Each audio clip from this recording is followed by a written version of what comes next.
दोस्तों, godfather part 1 और part 2 की अपार सफलता के बाद आज हम पेश करने जा रहे हैं आपके लिए गॉडफादर सीरीज का अंतिम अध्याय यानी कि पार्ट 3।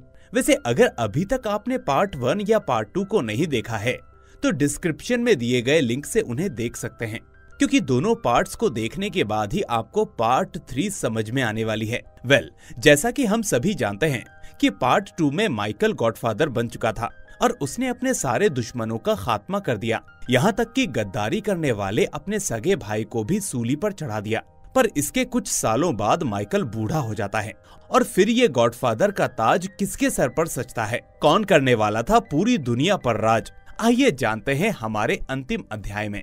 दोस्तों, कहानी की शुरुआत 1979 के दरमियान से होती है, जहां अंडरवर्ल्ड डॉन माइकल कॉर्लियोन एक बूढ़ा शेर हो चुका था।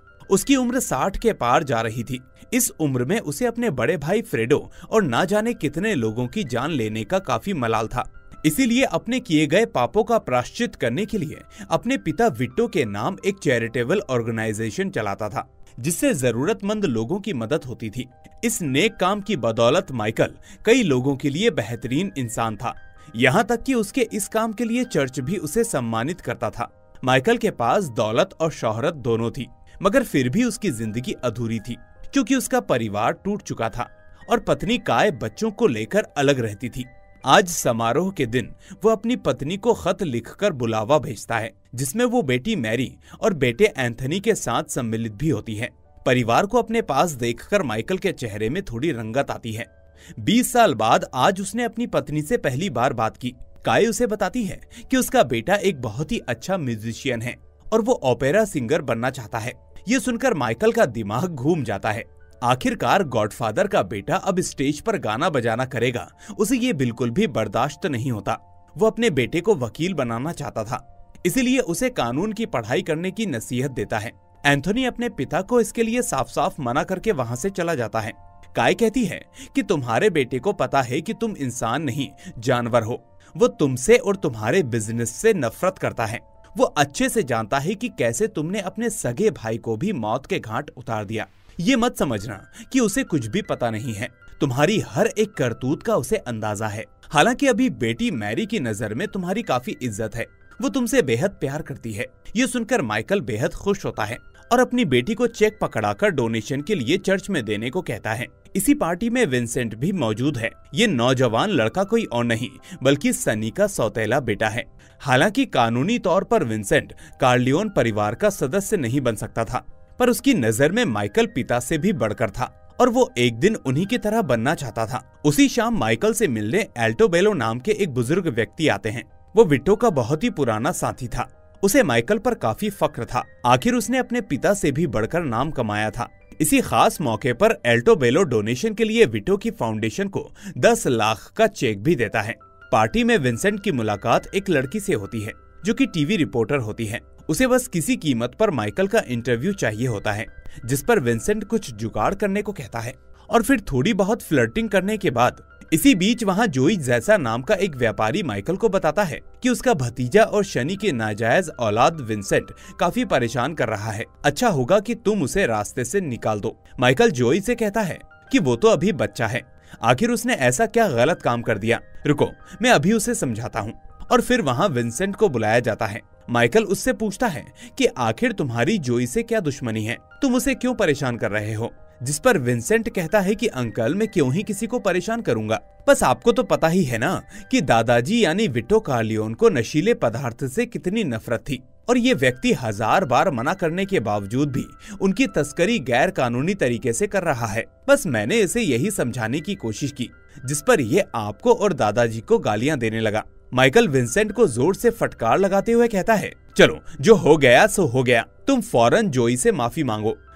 जैसे ही विंसेंट जोई के गले लगाकर उससे माफी मांगता है, तभी जोई विंसेंट और उसकी माँ को गाली देता है, जिसे सुनकर विंसेंट का दिमाग घूम जाता है और वो उसके कान में जोर से काट लेता है। माइकल विंसेंट के गुस्से से भली भांति परिचित था, लेकिन ईमानदार होने की वजह से वो उससे कुछ भी नहीं कहता था। किसी तरह मामले को सलटाकर पूरी फैमिली फोटो क्लिक करवाने लगती है। यहाँ माइकल के साथ उसकी पत्नी काय, बेटा एंथोनी और मैरी भी होते हैं। पर विंसेंट किनारे खड़ा होता है, जिस पर माइकल को बिल्कुल भी अच्छा नहीं लगता और वो उसे अपने नजदीक फोटो फ्रेम में आने के लिए बुलाता है। विंसेंट को अपने अंकल के बगल में खड़े होकर बहुत ही फक्र महसूस होता है। ऐसा लगता है मानो उनके लिए वो परिवार का सदस्य है। रात में विंसेंट उसी महिला रिपोर्टर के साथ इंटीमेट हो रहा होता है, तभी दरवाजे पर दस्तक होती है।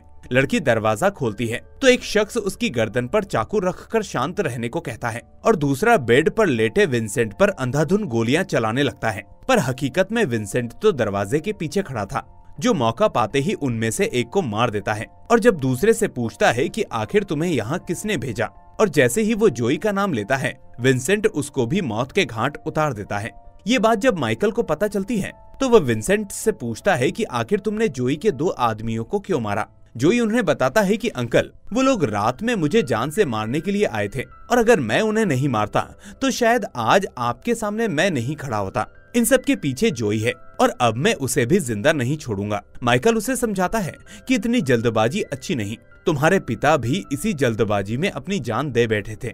गुस्सा जरूरी है लेकिन उसे सही जगह दिखाना चाहिए।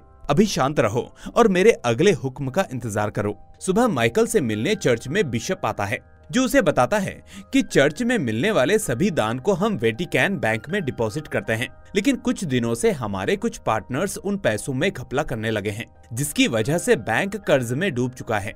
अब अगर समय रहते अगर अच्छी खासी डोनेशन नहीं दी गई तो बैंक का दिवालिया हो जाएगा, जिससे हमारे चर्च, स्कूल, हॉस्पिटल और मिनिस्ट्री में जाने वाले पैसे रुक जाएंगे। सारा का सारा काम ठप्प पड़ जाएगा। इसलिए मैं आपसे गुजारिश करता हूँ कि आप एक अच्छा खासा अमाउंट बैंक में इन्वेस्ट कर दें, जिससे कि उस बैंक में रखे पैसे भी सुरक्षित रहेंगे और आप समाज के लिए एक बड़ी मिसाल बनेंगे। माइकल को उनका ये आइडिया बहुत ही बेहतरीन लगता है। आखिर अपने पापों का प्रायश्चित करने के लिए इससे अच्छा मौका कैसे मिल सकता था। हालांकि ये इतना भी आसान नहीं था, क्योंकि जब माइकल बैंक के सारे कर्ज को चुकाकर उसे खरीदने की पेशकश करता है तो कुछ लोगों को ये गवारा नहीं होता। वो कहते हैं कि ये इल्लीगल काम करता है, इसकी काली कमाई से चर्च का भला कभी नहीं हो सकता। अगर वाकई में माइकल चर्च के लिए कुछ करना चाहता है तो उसे सबसे पहले अपने इल्लीगल काम को छोड़ना पड़ेगा, तब जाकर वो बैंक में पैसा लगा सकता है। माइकल बेहद कंफ्यूज था, उसे समझ नहीं आ रहा था कि आखिर वो क्या करे। वहीं दूसरी तरफ मैरी विंसेंट से मिलने के लिए जाती है, जहां पर वो उसे एक खास जगह पर लेकर जाता है और ये वही जगह थी जहां विटो कॉर्लियोन ने अपना पहला ऑलिव ऑयल का बिजनेस शुरू किया था। मैरी कहीं ना कहीं विंसेंट को पसंद करने लगी थी। वो उससे पूछती है कि क्या सच में मेरे पापा खूनी हैं? क्या उन्होंने अपने भाई को मार डाला था? विंसेंट बोलता है कि ऐसा बिल्कुल भी नहीं हो सकता। तुम्हारे पिता बहुत ही नेक दिल इंसान हैं। उल्टा वो खुद मुझे गलत काम करने से रोकते हैं, तो फिर अपने भाई की जान कैसे ले सकते हैं? उधर माइकल सारे गलत काम छोड़ने का फैसला करता है और अपने आखिरी चल रहे कसिनो को भी बंद करना चाहता है। इसीलिए वो बोर्ड ऑफ डायरेक्टर्स की मीटिंग बुलाता है और उन्हें शेयर अमाउंट से ज्यादा पैसे देकर कसिनो को बंद करने की गुहार लगाता है। दुगना पैसा मिलने की खुशी में सभी उसके फैसले से राजी थे, सिवाय जोई के। वो कहता है कि अब तुम अगर इतना बदल जाओगे तो हम लोग अपना बिजनेस कैसे चलाएंगे? तुम्हारे फैसलों का हम सबकी जिंदगी में तो असर नहीं पड़ना चाहिए। मैं इसके सख्त खिलाफ हूँ। और वो वहाँ से चला जाता है। उसके पीछे पीछे बूढ़ा एल्टोबेलो भी चला जाता है, जिससे कुछ ही देर बाद होटल में मौजूद चीजें अपने आप हिलने लगती हैं। विंसेंट को दाल में कुछ काला लगता है और वो अपने अंकल को वहाँ से फौरन बाहर निकाल देता है, जिसके 1 सेकंड बाद ही हम देखते हैं कि होटल के ऊपर एक हेलीकॉप्टर से ताबड़तोड़ गोलियां चलने लगती हैं, जिसमें मीटिंग में आए कई गैंगस्टर्स मारे जाते हैं। वो तो भला हो विंसेंट का, जिसने सही समय रहते माइकल को वहाँ से निकाल लिया था। वो घर पहुंचकर अपने अंकल से कहता है कि मुझे पक्का विश्वास है कि ये काम जोई और एल्टोबेलो का है। जैसे ही वो कमरे से बाहर निकले, तुरंत हम पर हमला हो गया। पर माइकल ये मानने को बिल्कुल भी तैयार नहीं था। उसे यकीन ही नहीं हो रहा था कि जिंदगी में इतना ढेर सारा पैसा कमाने के बावजूद आज भी उसकी जिंदगी में खतरे हैं। और ज्यादा सोचने की वजह से उसे वहीं पर अटैक आ जाता है, जिससे सभी उसे अस्पताल लेकर दौड़ते हैं। माइकल की हालत नाजुक बन गई थी और उसकी गैर मौजूदगी में विंसेंट अपने अंकल का सारा काम संभालता है। इसी दौरान उसकी नजदीकी अपने अंकल की बेटी मैरी से बढ़ती है और दोनों रिलेशनशिप में आ जाते हैं। विंसेंट अब खुला सांड हो चुका था और उसे रोकने वाला कोई नहीं था। इसीलिए सबसे पहले वो जोई को एक बेहतरीन प्लानिंग के जरिए एक फेस्टिवल के दौरान मौत के घाट उतार देता है। माइकल को जब होश आता है तो उसे मालूम पड़ता है कि विंसेंट ने जोई का खून कर दिया है, तो वो उस पर काफी गुस्सा होता है। क्योंकि जोई के मरने से बाकी के डॉन उसके खिलाफ हो गए थे, जिससे विंसेंट की जान को खतरा है। माइकल उससे कहता है कि तुम अपने पिता की तरह जिद्दी हो, वो भी अपनी इसी जिद की वजह से मारे गए, पर मैं तुम्हें इतनी जल्दी खोना नहीं चाहता हूँ। माइकल कुछ दिनों की शांति के लिए इटली चला जाता है, जहाँ उसकी आधी से ज्यादा जवानी बीती थी, और यहाँ पहुंचकर उसे अपने उन्हीं दिनों की याद आती है। ये वो दिन थे जब वो गॉडफादर नहीं था, लेकिन वो खुश था। इसी बीच विंसेंट और मैरी की नजदीकियां देखकर उसे काफी बुरा भी लगता है। अगले दिन वो इटली के सबसे सीनियर बिशप से मिलता है, जो कि मौजूदा पॉप की मृत्यु के बाद अगले पॉप बनेंगे। माइकल उनसे पूछता है कि क्या सच में वेटिकन बैंक कर्ज के तले दबा हुआ है। बिशप कहते हैं कि नहीं, ऐसा कुछ भी नहीं है, बल्कि गैंगस्टर्स का एक ग्रुप बिशप के साथ मिलकर तुम्हारे जैसे बड़े डॉन जो अपना पाप धोना चाहते हैं, उन्हें ऐसी झूठी कहानी सुनाकर बैंक में इन्वेस्ट करने को कहते हैं और फिर उनके पैसे को हजम कर जाते हैं। यानी कि जिस बिशप ने माइकल से बैंक में पैसा इन्वेस्ट करने के लिए कहा था, दरअसल वो उसे चूना लगा रहा था। बस फिर क्या था, माइकल का दिमाग घूम जाता है और उसे मालूम पड़ जाता है कि ये सब कुछ बिशप और बूढ़े एल्टोबेलो का काम है, जिन्होंने ऐसा माइकल को रोड पर लाने के लिए किया था। पहले एल्टोबेलो ने विटो की ऑर्गेनाइजेशन में 10 लाख रुपए दान करके उसका भरोसा जीता और उसे एहसास दिलाया कि चर्च के काम से ही उसे अपने पापों से मुक्ति मिल सकती है। पर ये जो 10 लाख रुपए उसने दान किए थे, ये भी चर्च के थे। यहाँ तक कि उस रात होटल की मीटिंग के बाद जो हमला हुआ था, उसे भी एल्टोबेलो ने ही करवाया था, ताकि माइकल द्वारा चर्च को दिए हुए अब तक के $100 मिलियन उसके नाम हो जाएं। माइकल के लिए उन दोनों को मारना बाएं हाथ का खेल था, लेकिन उसे शक था कि इस काम में और भी लोग मिले हुए हैं, इसीलिए वो पहले उन्हें ढूंढ निकालना चाहता था और फिर अपने सभी दुश्मनों को एक बार फिर से कब्र के अंदर दफन करने वाला था। वो विंसेंट को ये सच्चाई बताता है और कुछ दिन खुद से दूर रहने को कहता है, ताकि इससे एल्टोबेलो को ये लगेगा कि उन दोनों में खटास चल रही है। और जब वो उससे पूछे कि आखिर ऐसा कैसे हुआ, तो तुम उससे कह देना कि मैंने माइकल की बेटी मैरी से प्यार किया था और जैसे ही उसे इसके बारे में पता चला, उसने मुझे गैंग से निकाल दिया। फिर तुम उसकी गैंग में शामिल होकर पता लगाना कि आखिर इसके पीछे कौन कौन है और आगे क्या करना है मैं अच्छे से जानता हूँ। विंसेंट तुरंत अपने काम में लग जाता है और एल्टोबेलो भी उसे अपनी गैंग में शामिल कर लेता है।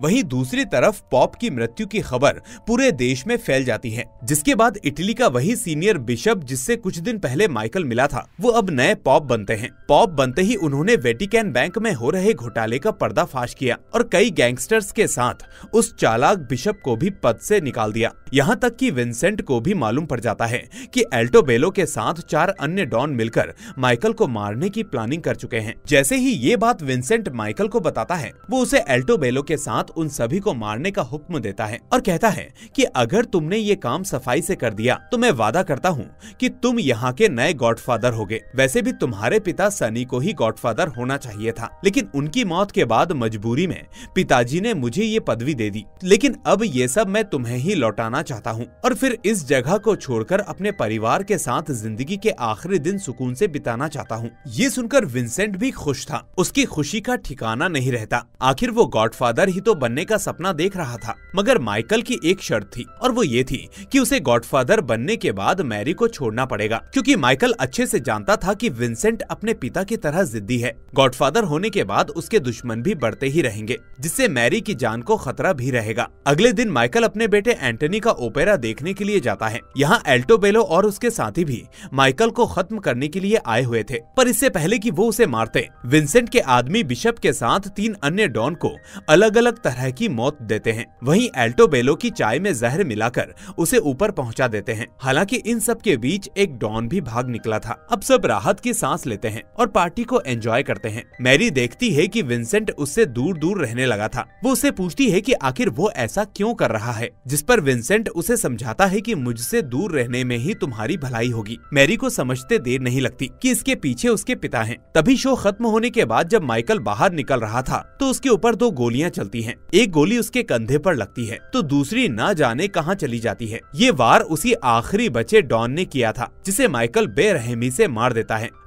इस हमले में कंधे पर गोली लगने की वजह से माइकल की जान को तो खतरा नहीं होता, लेकिन जो दूसरी गोली थी वो उसके पीछे खड़ी उसकी बेटी मैरी के दिल में लगती है, जिससे उसकी वही मौके पर ही मौत हो जाती है। गॉडफादर बनने के बाद अपने पिता की तरह माइकल को भी न जाने ऐसी कितनी बलि देनी पड़ी। आखिर उसकी दुश्मनी उसके बच्चों पर भी भारी पड़ गई। इन सब से वो बहुत दुखी होता है, वो बहुत रोता है और फिर समय आगे चला जाता है जहाँ पर हम माइकल को लाठी लेते हुए चलते देखते हैं और उसकी शक्ल में झुर्रियां आ चुकी थी। वो अपनी जिंदगी में कुछ शानदार पलों को याद कर रहा था, जैसे कि पहली पत्नी के साथ बिताए वो पल, वो उसे कितना प्यार करती थी, साथ ही चर्च में मिला हुआ सम्मान और पार्टी में अपनी बेटी मैरी के साथ किया गया डांस। माइकल इन यादों में इतना खो जाता है कि सामने पड़ा ऑरेंज उसके हाथों से गिर जाता है और वो जैसे ही ऑरेंज को उठाने के लिए झुकता है तो फिर कभी उठ नहीं पाता, क्योंकि अटैक आने की वजह से उसकी वहीं पर मौत हो जाती है, जिसके साथ ही दुनिया के सबसे खतरनाक डॉन और गॉडफादर का यही अंत हो जाता है। आज के लिए बस इतना ही। अगर आपको हमारी ये वीडियो पसंद आई हो तो इसे लाइक करके ज्यादा से ज्यादा शेयर करना बिल्कुल ना भूलें, और अगर चैनल पर नए हैं तो देर किस बात की, चैनल को सब्सक्राइब करके नोटिफिकेशन बेल को भी दबा दीजिए। हम फिर मिलेंगे एक और ऐसी ही शानदार कहानी के साथ। टिल देन अपना और अपनों का ख्याल रखिए एंड थैंक्स फॉर वॉचिंग।